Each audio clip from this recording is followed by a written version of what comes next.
Sa bawat gulong na umiikot, sa bawat biyahe na ligtas na natatapos, may mga taong hindi napapansin pero araw-araw lumalaban.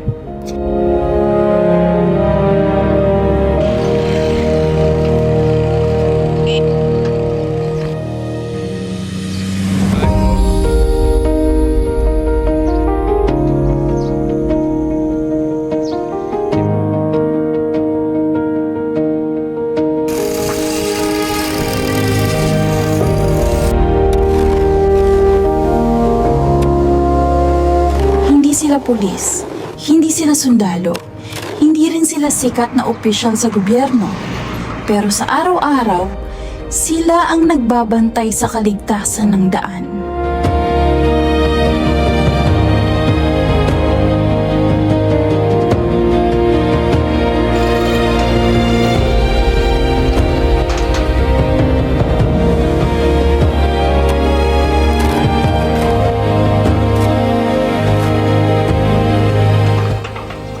Sa ilalim ng tirik na araw, habang ang iba'y nasa lilim, sila ang nakatayo sa gitna ng panganib. Hindi nila hawak ang manibela, pero sila ang dahilan kung bakit may direksyon ng biyahe.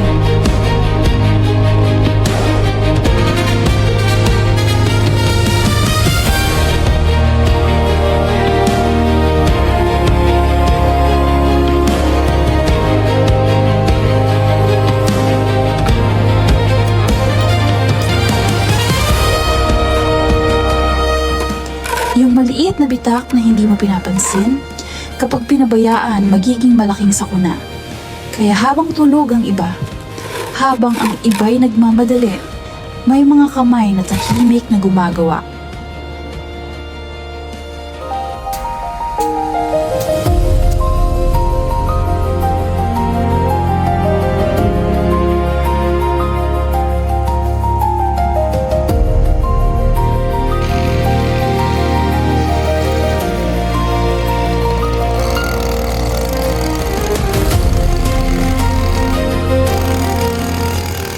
Hindi sila milyonaryo. Hindi rin sila nabibigyan ng marangyang benepisyo. Kadalasan, kulang pa ang sweldo sa bigat ng trabaho. Pero, hindi sila sumusuko. Dahil sa bawat patak ng pawis, may pangarap na binubuo para sa pamilya.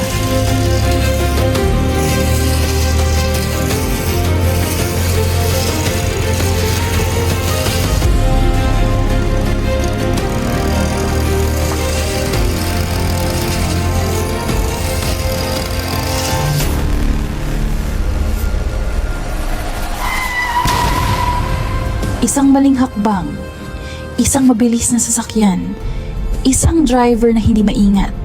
Pwede silang maging biktima, pero araw-araw, pinipili pa rin nilang pumasok. Pinipili pa rin nilang maglingkod.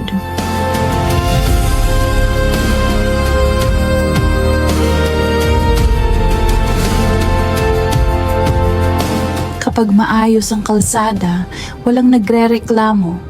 Kapag malinis ang gilid, walang pumapansin. Pero kapag nasira, sila agad ang hinahanap. Ganyan ang buhay ng bayani. Hindi palaging pinupuri, pero palaging kailangan. Mahirap talaga, pero kailangan gawin para sa pamilya ko at para na rin sa mga dumadaan. Sa sarili nating paraan, nakakatulong tayo. Hindi lahat ng bayani may medalya. Hindi lahat ng bayani may pangalan sa balita. Hindi lahat ng bayani may palakpak ng madla. Ang iba, nasa gilid lang ng kalsada. Tahimik, matiyaga, matapang. Sa bawat bitak na kanilang tinatakpan, sa bawat basurang kanilang nililinis, sa bawat damong kanilang tinatabas, hindi lang kalsada ang inaayos nila, kundi ang seguridad ng bawat biyahero. Bayani ng kalsada, saludo kami sa inyo. Sa mga bayani ng kalsada, na kahit maliit ang kita, pero napakalaki ng ambag. Hindi kayo sikat, pero para sa amin, kayo ang tunay na haligi ng daan.